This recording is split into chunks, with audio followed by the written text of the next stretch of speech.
Sino po ba si De Lima? Si De Lima po, ang isa po sa pinakamaingay, malakas bumanat kay VP Sara.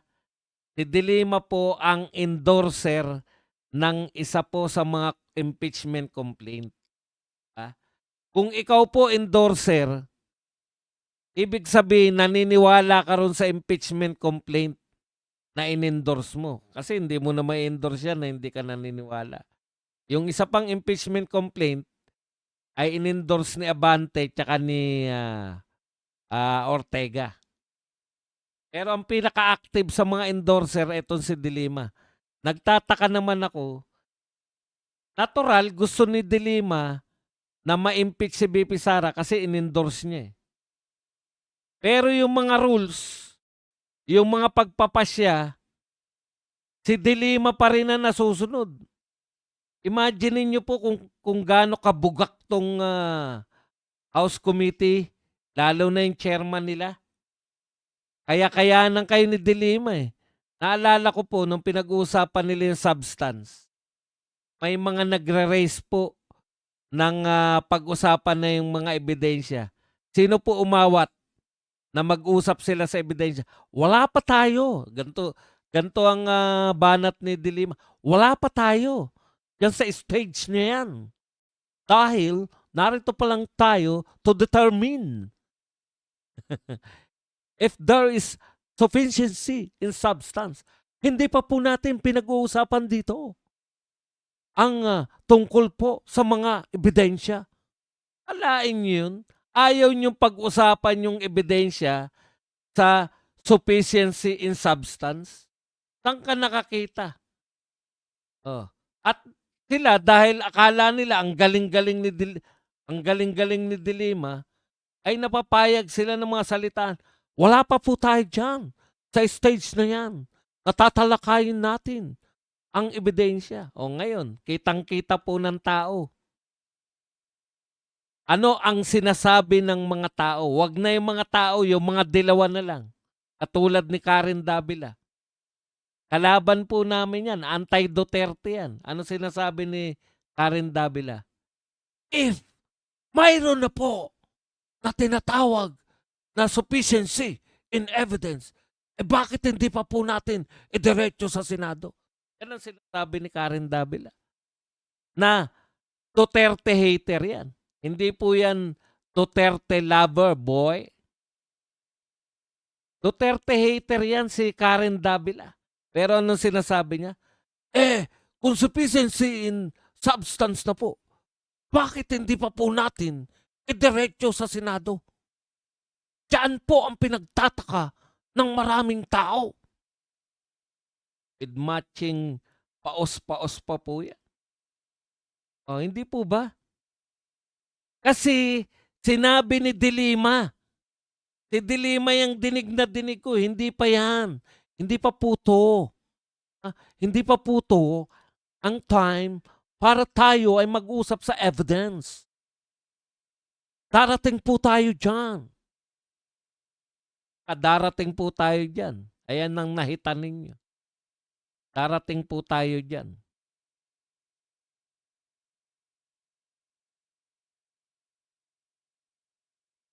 Ano po ba yung mga sinabi ng Supreme Court? Ha? Ito po ang sinabi ng Supreme Court. Ito daw yung sinusunod nila eh. Sabi nila, kayo nag-request niyan eh. Nasundin namin yung Supreme Court eh. Si VP Sara magre-request na i-impeach siya. Atarantaduhan nyo. Kayo daw, si VP Sara daw, yung kampo raw ni VP Sara may gusto na sundin tong Supreme Court. Dapat talagang sundin pero hindi ginusto ni VP Sara na mag-file uli kayo ng impeachment. Kailan niya sinabi? Ba? Kailan niya sinabi na gusto niyang ma-impeach? Ang sinabi niya, ang alam kong sinabi niya, tatakbo siya sa 2028. Pero never niya pong sinabi na gusto ko pong ma-impeach. O ano ba talaga yung mga sinulat ng Supreme Court. Eto po, kasi ako naguguluhan din, eh. Ano ba yung gusto nilang sundin? Sabi po ng Supreme Court, meron po ritong may 4 po rito. Siyempre mahaba 'to, kaya lang dito po iniklian lang. In his ponencia, Leonen underscored that impeachment is a constitutional mechanism intended solely for accountability. Okay. So si Leonen po yung Supreme Court Justice na nagponente o siya po yung nagsulat kung bakit po binasura ng Supreme Court unanimous. Lahat po sila bumoto against sa impeachment kay BP Sara dahil lumabag po sa batas itong mga nagpasa ng impeachment. Ano po ang sinabi ng Supreme Court? Una, ano yung kanilang violations? Una, violation of the 1-year bar rule. Yan. Alam na alam nyo na yan, di ba? Kasi yung ika-4, may nagpasa na ng impeachment, tapos hindi nila in-entertain, tinanggap nila pero hindi nila isinalang, ang sinalang nila yung ika-4. So hindi po pwede, sabi ng Supreme Court. May 1-year bar rule yan, eh. Pag may nagpasa ng impeachment at tinanggap nyo, kahit hindi nyo pinakialaman yan, tumatakbo na yung 1 year. Na hindi ka na pwedeng magsampa uli. Okay. So sa madaling salita, yung ginawa, okay na sila dyan dahil pasok po sa 1-year bar rule yung impeachment number 3 at impeachment number 4. Okay, eto po, lack of due process.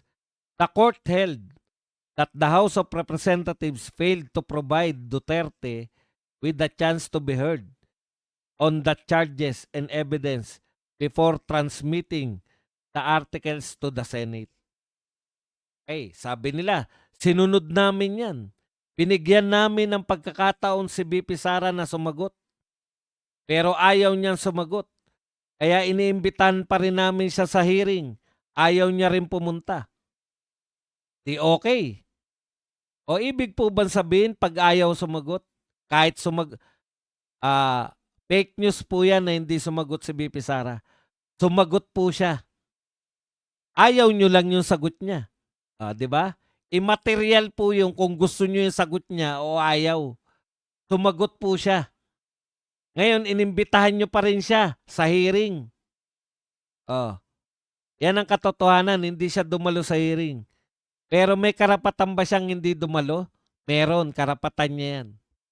So, wini-waive niya yung karapatan niya na sumagot sa inyo sa hearing.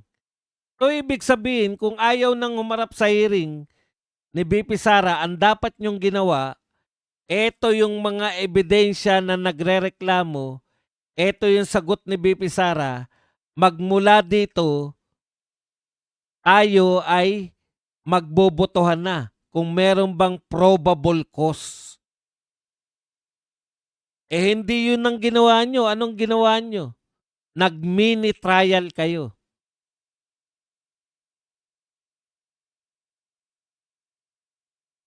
Bakit kayo nag-mini trial? Tignan natin, baka dito yan.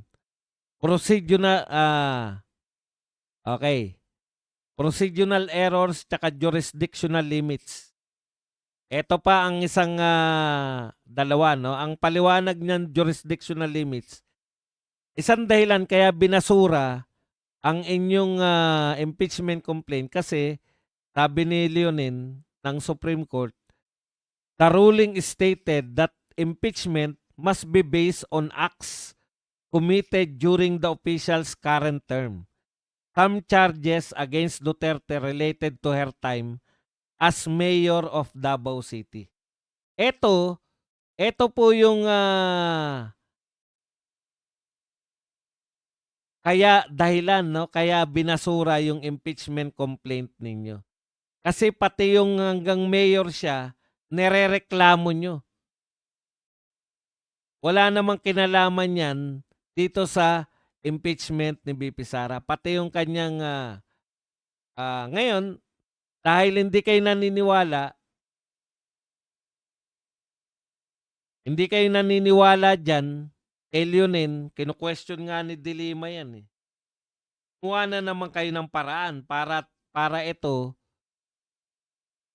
mabutasan na naman kayo, oh, 'di ba? Ayan, katulad niyan, humihingi kayo ng mga ebidensya. Sinabi ba rito na puwede kayong mag-hearing ng sarili ninyo? Puwede kayong manghingi ng mga documentary evidence? Bakit po kayo nanghihingi, nagpapasabina ng mga bank documents, ng SALN, hindi naman kayo korte? Kasi sinabi ni De Lima puwede.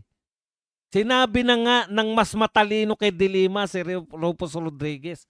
Ayaw nyo kasing makinig, eh. Sabi ni Rufus Rodriguez, ang ginagawa nyo ay fishing expedition. Oh, fishing expedition 'yan. Dapat hindi kayo nagre-request nang wala naman sa akusasyon.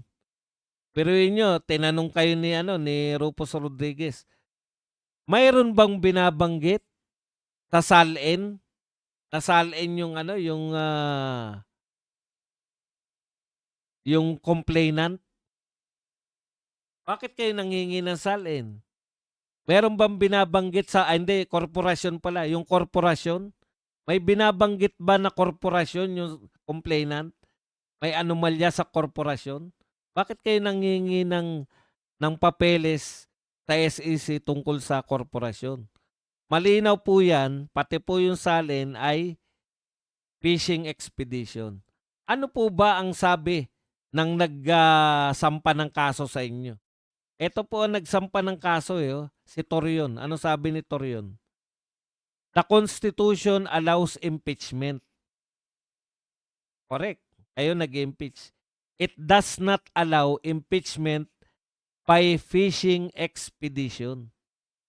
So, ibig sabihin, yung ginagawa ninyo na hindi nyo maipaliwanag kung ano, sabi nyo hindi hearing, sabi nyo hindi mini trial, pero galing mismo sa bibig ng inyong chairman na ito ay mini trial. Sabi ninyo, ito ay mini trial, sabi ng chairman nyo. Nung pinupuna na kayo, bakit kayo nagtatrial? Lahat ng mga abogado, pinupuna kayo, bakit kayo nagtatrial? Samantalang yan po ay trabaho na ng Senado. Biglang hindi na ngayon trial, biglang hearing na ngayon. O ang tanong naman sa inyo ngayon, bakit kayo naghahagilap ng kung preliminary investigation to, bakit kayo nagpapasabpina ng mga bank accounts? Korte lang po. Korte ba kayo? Yan yung mga question na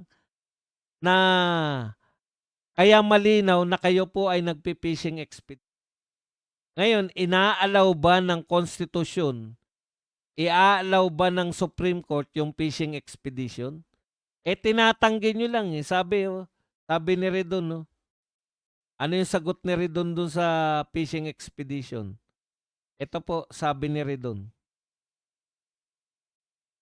This is not a fishing expedition. What we have is an impeachable official who continues to evade accountability.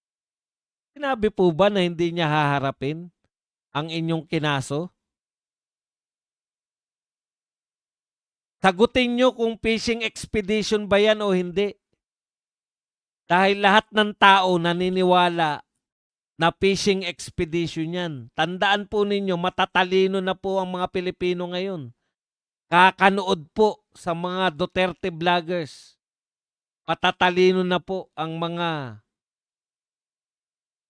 Duterte supporters.